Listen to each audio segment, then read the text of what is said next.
పేరేంటమ్మా? వాసవి సార్. వాసవి. నీ పేరమ్మా? పవన్ సాయి. పవన్. బాగున్నారా సార్? మిమ్మల్ని కలవడం చాలా ఆనందంగా ఉంది. Okay, good. ఓకే, నువ్వు ఎట్లున్నావు? బాగున్నావా? బాగున్నాయి. రండి, రమ్మా.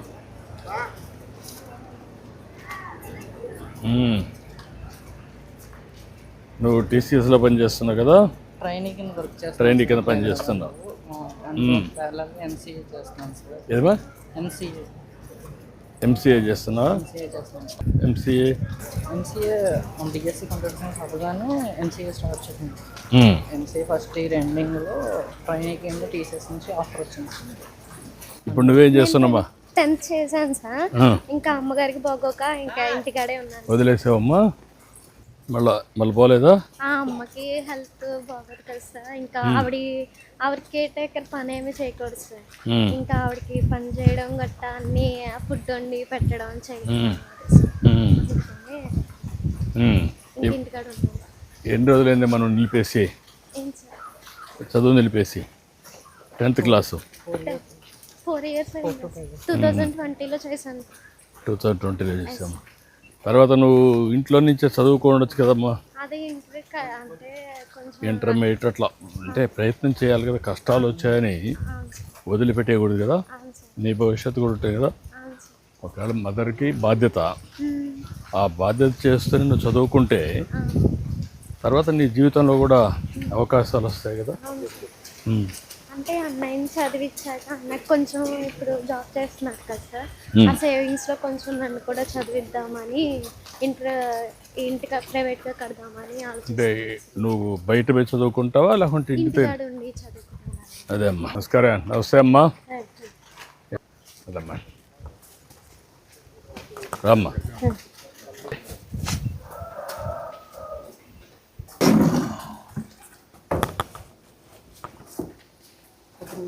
రండి,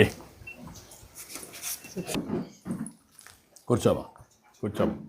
కూర్చో. ఏంటమ్మా ఎట్లున్నావు? అంతా కుటుంబం అంతా బాగా సహకరిస్తున్నారు కదా నీకు? ధైర్యంగా ఉండు. ధైర్యంగా ఉండే ఫేస్ చేసావు. ఇంతవరకు కంట్రోల్లో పెట్టుకొని ముందుకు పోతున్నావు. అంతవరకు బాగా చేసావు. ఇంతవరకు అదే అమ్మా. ఆ పెన్షన్ వల్లే నా పిల్లలకి, నా మందులకి, సాక్షికి వాటికి పెన్షన్ వల్లే. ఇప్పుడు నువ్వేంటా, నువ్వు బాగా చదువుకున్నావు కదా, ఎంసీఏ అవుతుంది. తర్వాత ఏంటి, ఎట్లా నీ ఉద్యోగం?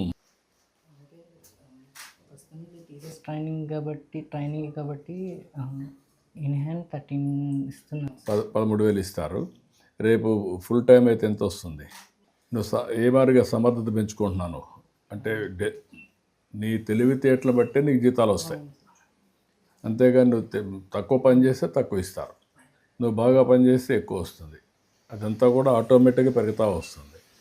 దానికి నువ్వు ఎప్పటికప్పుడు నా స్కిల్స్ అప్డేట్ చేసుకుంటూ technical skills and communication skill upgradation చేసుకోకపోతే అప్గ్రేడేషన్ ద్వారా అక్కడ కూడా మొత్తం శాలరీ అనేది కటప్ చేసేదంతా స్కిల్ సెట్ బేస్ లైన్ చేసుకుంటాను. కాబట్టి నేను అన్నిట్లో కూడా ఫాలోఅప్ చేసుకుంటున్నాను. ఎప్పటికప్పుడు న్యూ టెక్నాలజీస్, ఏఐ ఇంటిగ్రేషన్స్ ఇవన్నీ ఫాలోఅప్ చేసుకుంటూ అడాప్ట్ అవుతున్నాను. స్కిల్ సెట్స్ అన్నీ అప్డేట్ చేసుకుంటూ ఉన్నాను.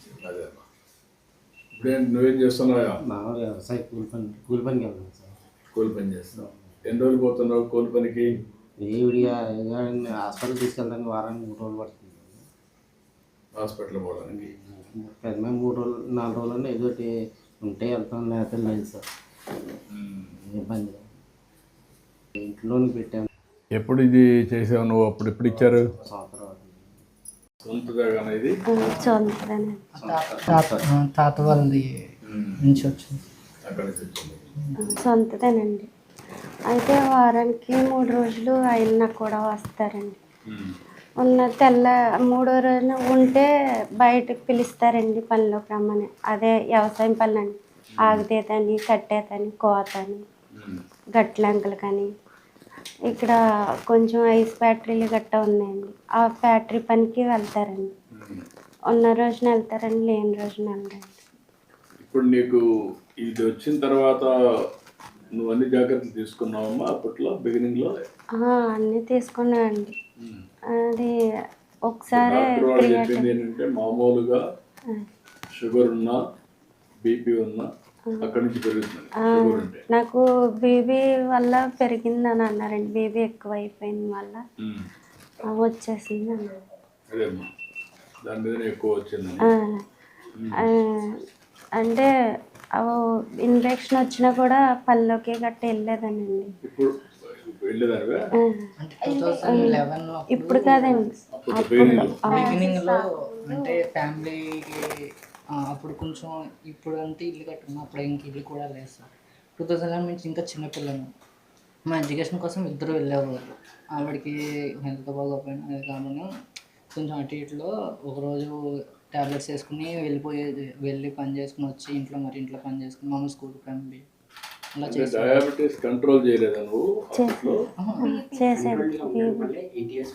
ఇప్పుడు సరే అప్పుడు బిగినింగ్ 2011 సార్. 2011 నుంచి 19 వరకు 22 వరకు ఆల్మోస్ట్ 11 ఇయర్స్ మెడిసిన్స్ మీద వచ్చారు సార్. సో ఆ కంట్రోల్ ఉంది కాబట్టి 11 ఇయర్స్ టైం ఇచ్చింది మనకి డిసీజ్. లేకపోతే ఇంకా చాలా అట్లనే అంటే ఫుడ్ హ్యాబిట్స్ మార్చుకుంటే మారేది కదా. కొంచెం మీరు ఇప్పుడు బిగినింగ్లో అంతా నువ్వు రైసే తిన్నావు కదమ్మా? రైసే తిన్నావు, రైస్ అదే కదా ప్రాబ్లం. కొంచెం డిలే అయ్యేది సార్. ఇంకా ఇంకో 3-4 ఇయర్స్ మనం డయాలసిస్ ఆపగలిగేవాళ్ళం. డయాలసిస్ ఆపేవాళ్ళం, ఓసారి కంట్రోల్ కూడా అయ్యి ఉండేది. Control diabetes is the gateway for all diseases. ఒకసారి డయాబెటీస్ కానీ ఇదైతే కంట్రోల్లో లేకపోతే ఇంకా అన్ని డిసీజెస్ వచ్చేస్తాయి. అక్కడి నుంచి మల్టీ ఆర్గన్స్ ఫెయిల్యూర్ అవుతాయి. That is the problem hour కేసులో. పాస్ అయ్యాట ఎంత? ఎన్ని మార్కులు వచ్చాయమ్మా? నాకు 498. ఏంటంటే అమ్మాయిలు ఏం చేస్తావు నువ్వు? ఇప్పుడు నా సేవింగ్స్లో కానీ అంటే చదివిన నా ఎడ్యుకేషన్ నేను ఇప్పుడు ఎడ్యుకేషన్ కూడా ఫీజు కట్టుకున్న తర్వాత నా సేవింగ్స్లోంచి వచ్చిన మంత్లీ సేవింగ్స్లో తీసి తనకి ప్రైవేట్గా ఇంటర్మీడియట్ ఇప్పుడు రాయిపిస్తావా? అప్లై చేసాను సార్. ఇయర్ చేస్తారా? అప్లై చేశారా? ఓకే, చదివించు. ఇంటర్మీడియట్ అయినాక అవసరమైతే హైబ్రిడ్ మోడల్లో ఇంటి దగ్గర ఉండి చదువుకోవడం ఒకటి. ఇప్పుడు నైపుణ్యం పోర్టల్ కూడా ఒకటి తీసుకొస్తున్నాం. ఆ నైపుణ్యంలో కూడా ఇంటి దగ్గర కూడా నేర్చుకోవచ్చు. అదే సమయంలో వీలైతే ఎక్స్ట్రా కోర్సెస్ ఫిజికల్గా కావాలంటే అవి రెండు వర్కౌట్ చేయి. నువ్వు ఆ అమ్మాయిని చదివించి పైకి తీసుకురా, అది నీ బాధ్యత. ఇప్పుడు మీ ఫ్యామిలీ సెట్ కావాలంటే ఏం చేయాలా?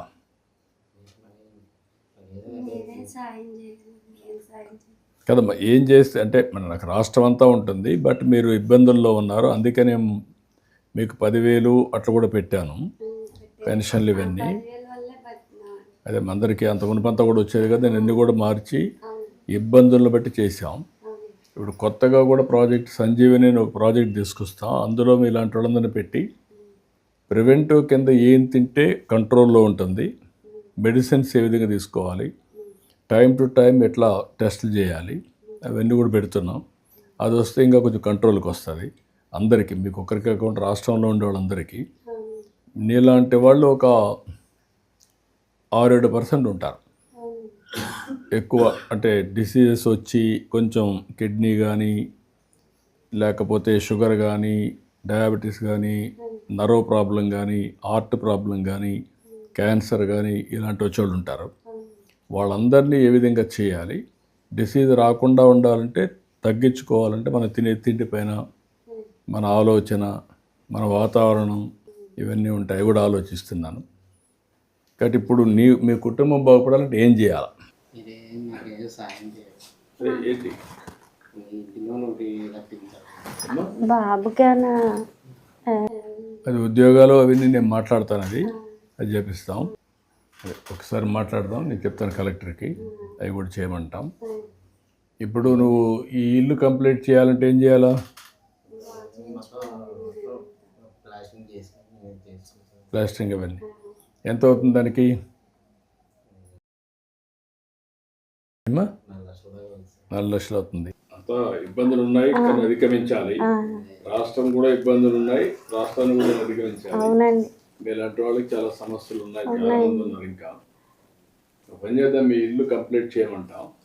ఒకటి అప్పులు కూడా ఎంత ఉంది అప్పు కరెక్ట్గా ఎంత ఉంది చెప్తే మా వాళ్ళు మాట్లాడి వాళ్ళతో అప్పులు ఉండే వాళ్ళతో మాట్లాడి సెటిల్మెంట్ చేసి ఇల్లు ఒకటి పూర్తి చేయండి, ఆ అప్పులన్నీ కట్టేసేయండి. అతనికి ఎక్కడెక్కడ ఉద్యోగం ఇవ్వగలిగితే ఇప్పించండి. ఆ అబ్బాయిది నేను రాసుకుంటాం, మా వాళ్ళకి చెప్పి కోఆర్డినేట్ చేయమని టీసీఎస్లోనే ఆ అబ్బాయిని ఎట్లా మోల్డ్ చేయాలో మోల్డ్ చేద్దాం. ఇక్కడ అవన్నీ సెట్ అవుతారు. ఓకే, నేను చేపిస్తారా, నేను చెప్తాను, చేయమంటాను. ఇల్లు కట్టించి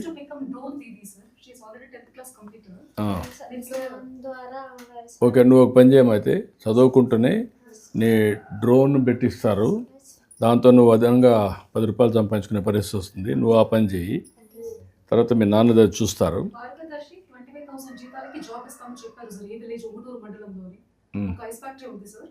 అందులో 25,000 జీతాలకి అక్కడ పెట్టించండి అవన్నీ, అతనికి ఉద్యోగం ఎడ్జాలు చేస్తాం, ఇల్లు కట్టించి అదే మరిగా అప్పు సెటిల్ చేసేయాలి.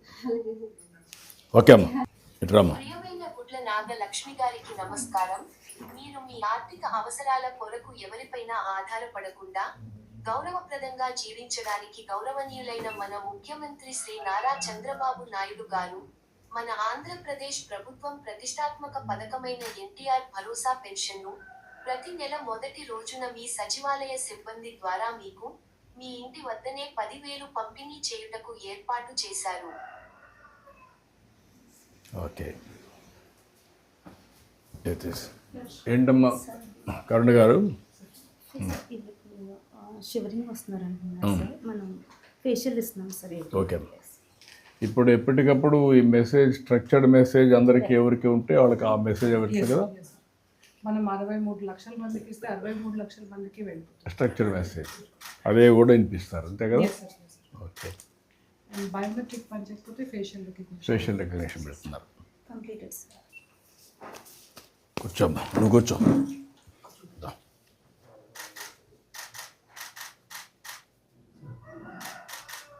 ఓకే, జాగ్రత్త చూసుకో, నువ్వు జాగ్రత్త చూసుకో.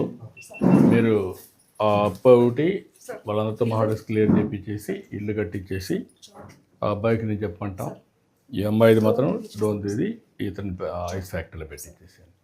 ఓకే, మంచిదమ్మా, రండి ఫ్యామిలీ అంతా రండి. రా.